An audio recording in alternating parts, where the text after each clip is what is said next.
welcome to episode 2 of Do the Best Work of Your Life. For those of you who haven't seen episode 1, I'd encourage you to jump on the hub and watch the first one, which was all about the employee life cycle. Today we're going to be talking about how to become a talent magnet and how to make your business absolutely irresistible to candidates. And again, for those of you who didn't join episode 1, let me introduce you to Zoe and Ollie, who are joining me on the panel.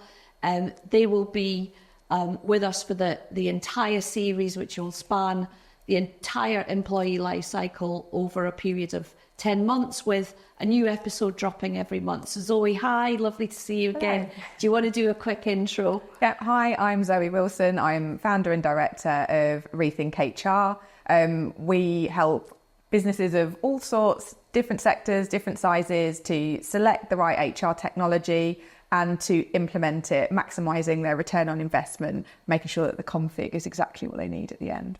Thank you. And Ollie? Hi, I'm Quayle from the Access Group, and I'm an AI evangelist, general tech geek, but again, making sure that technology serves the purpose of bringing value to our customers.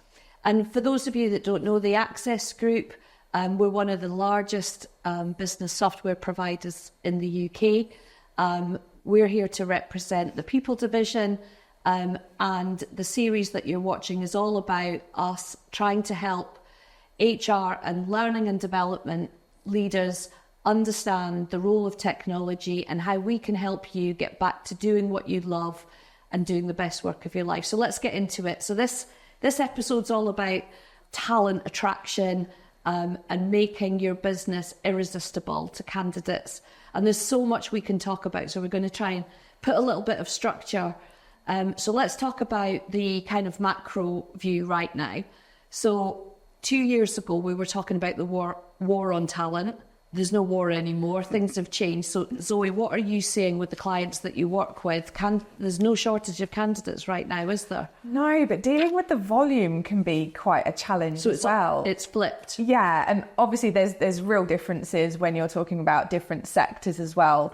Same with kind of the churn and the quickness that you need to get bums on seats, versus kind of actually, are you going to get the skills that you need for the roles that you need? Do you actually think about how you're going to develop those, and what are the transferable skills when you're looking at attracting the right people?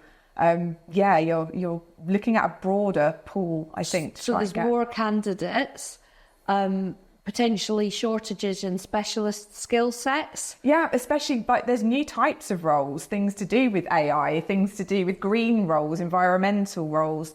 I think lots of larger businesses are really investing in that brand. So internal roles we're going to come on to talk about that. Absolutely. With social media playing such a big part in attracting candidates these days. So we've seen the shift. So 2 years ago, we're talking about the war on talent because there wasn't an abundance of candidates, but we're seeing a lot of businesses due to economics, streamlining, more candidates in the market, which then creates another challenge for HR and learning and development, which is how do you get the best of what's out there? So we're going to come on to that. But let's talk a little bit about the multi-generational piece, because I find it really funny when we talk about these sorts of things, because back in my day, we were just grateful for a job. It's not like that anymore. So what are you seeing, Zoe? Oh, lots of ghosting is a big one. What's people that? Just completely going AWOL in the middle of a process. People, just applying for things or half applying for things, and just, they need to keep the interest. So the process has got to be right as well. So attracting them in the first place is really important. They've got to be looking out for roles in your business rather than actually waiting and searching in the traditional way that we used to in terms of looking at.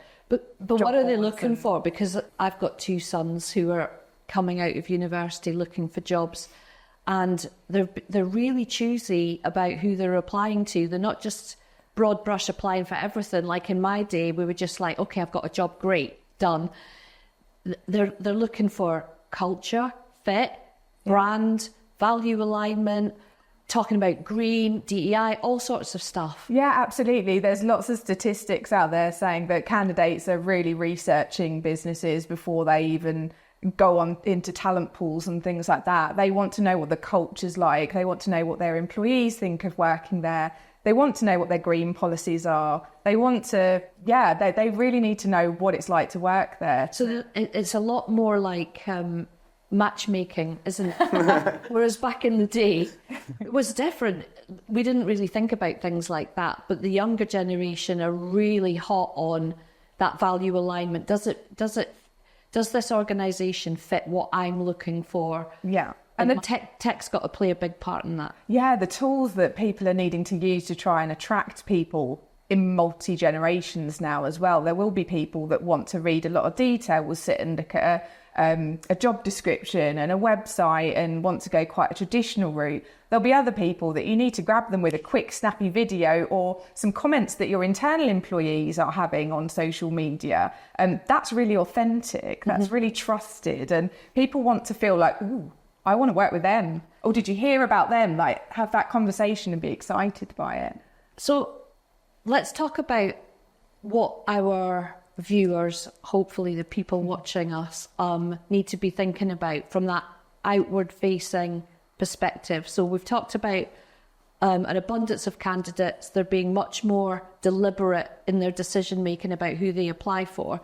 So what do businesses need to be thinking about in terms of their presence from a web perspective, for example, social perspective? How do they need to show up? Well, they need to be authentic. And I think that's why the employee voice is so important from my perspective. I think it catches your eye when you see pictures of people doing things on charity days. It is the storytelling.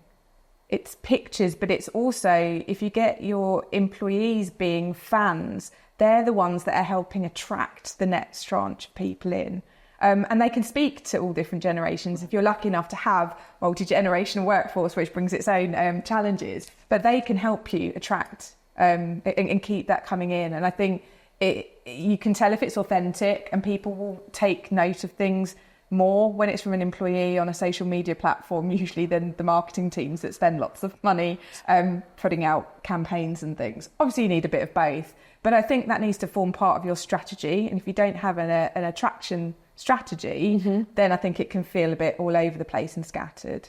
So as well as website and content from your existing employees, so little bite-sized videos talking about what they love, really dialing up the learning and development piece, what it's like to work in your organisation, how much they invest in training and development, all that kind of stuff, employee benefits. It's one of the top things I hear again and again, is that people really struggle to show that career development piece. And I think it's a really attractive thing for people entering a new sector, or they're brand new to the workforce, or even people that are wanting to kind of change roles and completely redo what they've been trained in. I think that investment in development and seeing that and hearing stories of how people have progressed within organisations is a really attractive piece as well. Because it's true, isn't it? I mean, we're not just happy with a salary anymore. We want so much more from our employers in terms of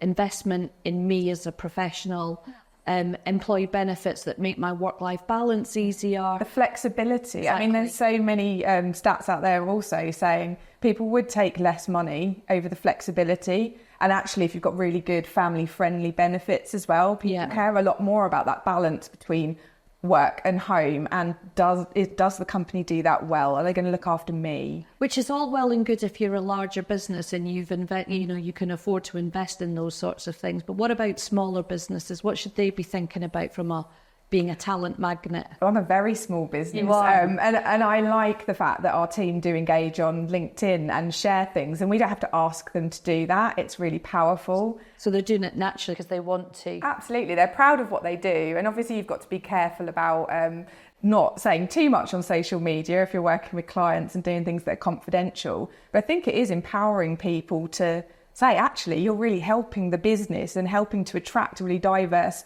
workforce if you help us to promote and help us to showcase things. So it really is this concept of turning your employees into fans.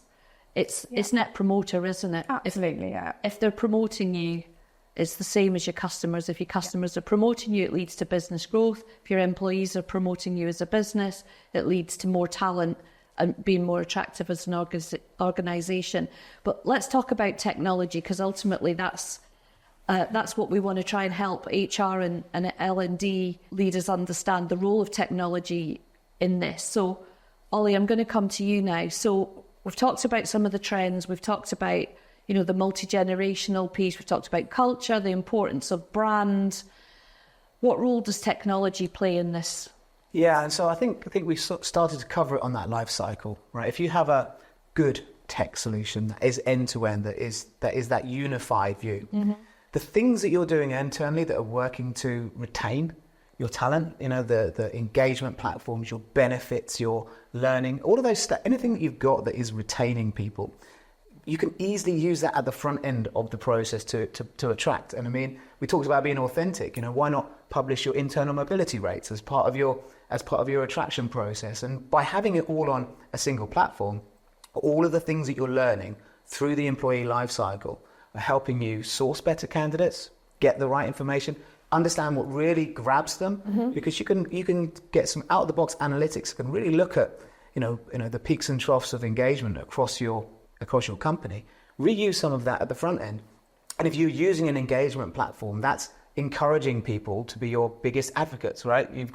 If everyone's already using your internal engagement, talking about the charity walks, talking about, you know, diversity and inclusion, and then posting that out externally to other social media sites, you've got an army of people who are creating those bite-sized bits of content that really help you control your brand, because your brand is what people say about you behind your back, right?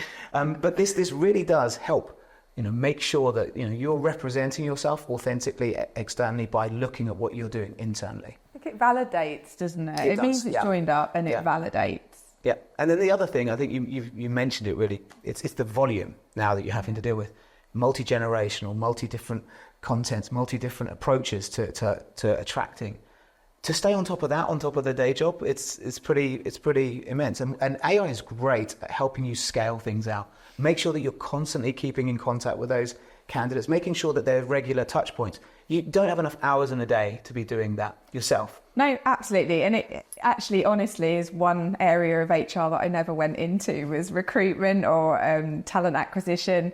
I think because of the risk of saying things wrong in adverts and pitching things wrong in job descriptions and things as well. Whereas some of the tools that are out there now to help you do the content creation, I think I'd have a bit more confidence in that now. So I think there are some really useful bits that can obviously make sure you're not using biased language. It's unconscious though, right? You don't even realize you're doing it, but AI does. And AI can look at what is the tone that you want? How do you make it more inclusive? It can coach you and suggest rewrites so that you're actually bringing a diverse group of people into your business. But it also can do it at scale, 24/7. Right? You know, again, that one way to ruin your brand is by not getting back to people. Yeah. Right? It's the simplest thing of all. You know, your corporate social responsibility, all those things are great. But if someone's interested in something and you don't get back, you don't have the people power to respond to everything. But you know, AI is great at doing that. So it can adopt your persona, it can understand how to answer some of those simpler questions, and they're getting instant answers to some of the questions they might have before applying. So let's break it down a little bit so that we're really kind of helping our audience understand the role that technology and AI can play in particularly with talent. So old school, you get 11 billion CVs that you've got to read and then create a short list. How's AI helping with that?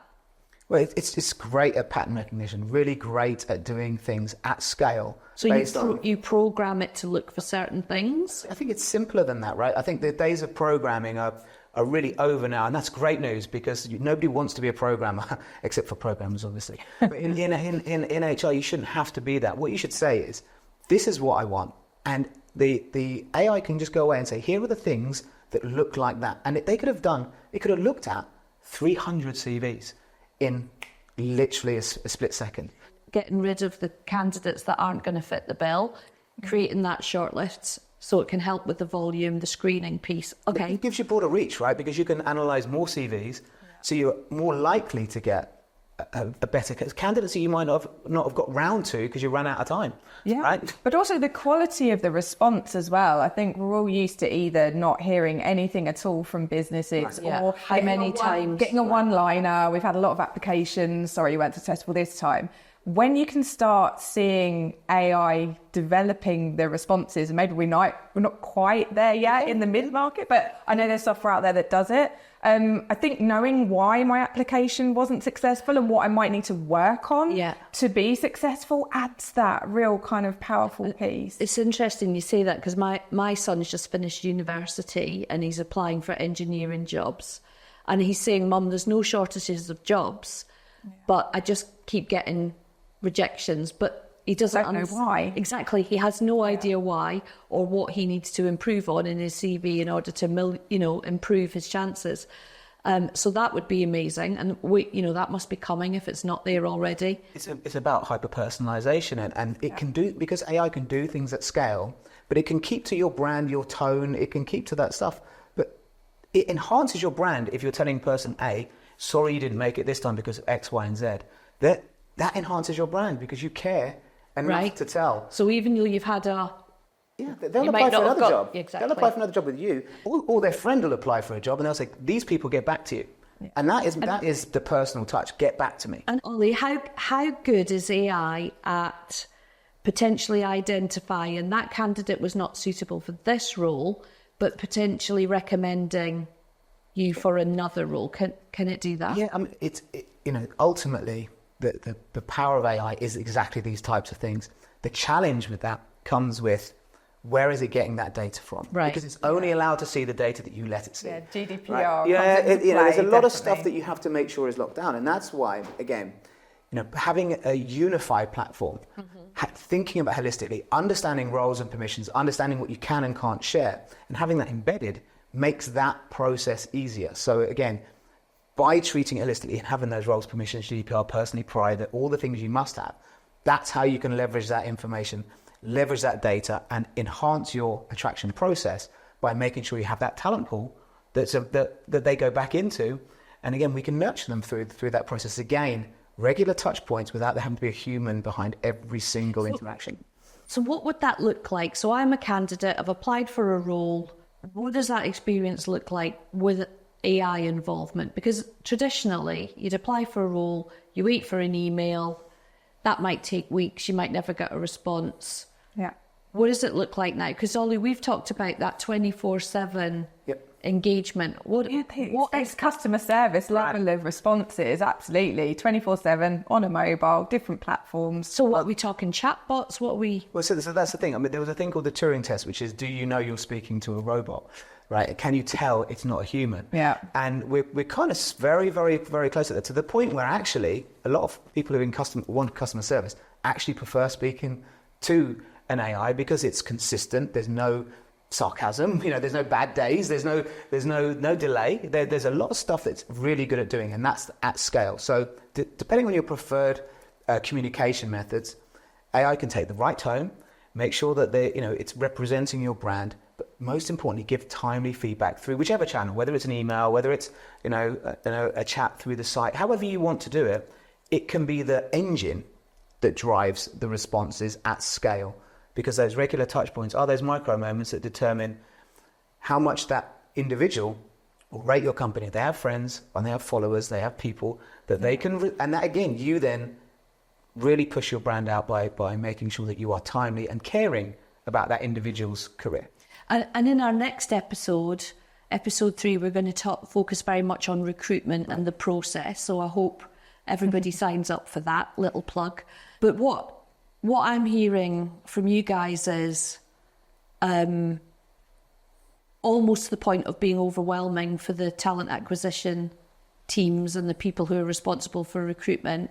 Technology can really help from a volume perspective, strip through the volume, focus on the quality, but at the same time give a really great experience to candidates, which then in theory enables the TA teams and the people that are responsible for recruitment to really then focus on the recruitment experience, which we're not going to go into now because I know Zoe's going to take us down a rabbit hole. We're going to leave that for episode 3.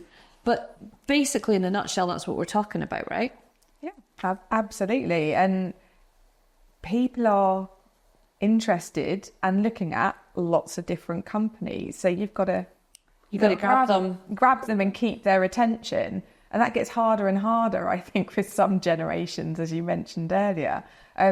So yeah, using technology for those touch points, you couldn't possibly do that. Even I think a lot of TA teams I know are very lean, they're very small, expected to do a lot with it. So they can really use their time to be strategic, to look at some of the stats and analytics and engagement pieces, to really hone in on the benefit selections, to engage with their business partners. Yeah, there's just so much more that they can do at a strategic level rather than being bogged down in spinning plates. With the scouring through millions of CVs. But you might not get it right first time, and the beauty of having AI and analytics together on top of your data is you can find out what works, and then you can change. You can iterate and change and improve your process on a regular basis based on how are you attracting the right people, and are you effectively getting the right cost and the right return on investment for your attraction process. You can iterate, and that's the beauty here. It's not one and done.